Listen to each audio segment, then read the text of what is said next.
میرا یہ سوال ہے کہ ایک حدیث میں آتا ہے کہ اللہ میاں نے فرمایا ہے کہ اگر میں حضرت محمد صلی اللہ علیہ وآلہ وسلم کو نہ پیدا کرتا تو پھر میں اس دنیا کو نہ پیدا کرتا۔ اس کا کیا مطلب ہے اور یہ کیوں فرمایا ہے؟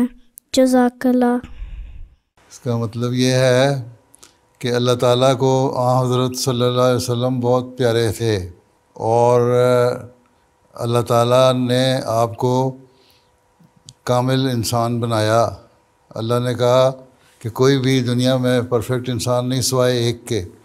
جو حضرت محمد رسول اللہ صلی اللہ علیہ وسلم ہیں، اور انسان کے لحاظ سے بھی آپ کو کامل بنایا،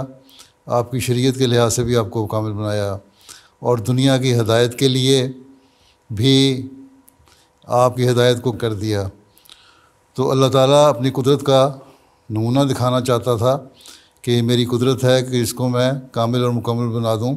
اور مقصد پیدائش اللہ تعالیٰ کا کوئی مقصد جو ہے کسی بھی چیز کے بنانے کا بے فائدہ نہیں ہوتا، کسی چیز کو بنانا بے مقصد نہیں ہوتا۔ تو اللہ تعالیٰ نے مخلوق بنائی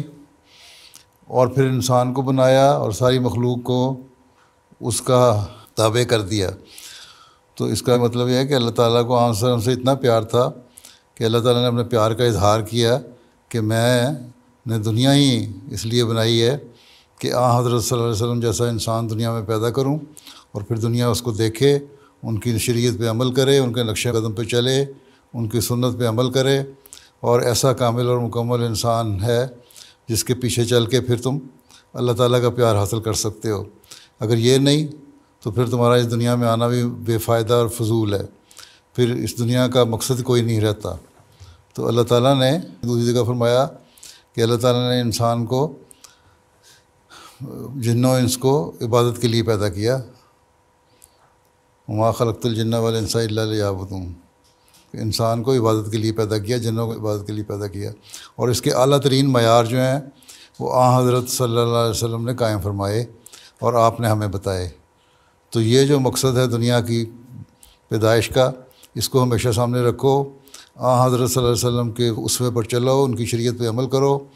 اور دیکھو میں نے کیسا کامل انسان بنا کے تمہارے سامنے نمونے کے طور پر پیش کر دیا، تو تبھی تمہاری زندگی کامیاب ہے، نہیں تو تمہاری زندگی بے فائدہ ہے۔ اور یہ میں اس دنیا کو پیدا ہی نہیں کرتا اگر یہ میرا مقصد نہ ہوتا کہ انسان اپنے اعلیٰ معیار کو حاصل کرے۔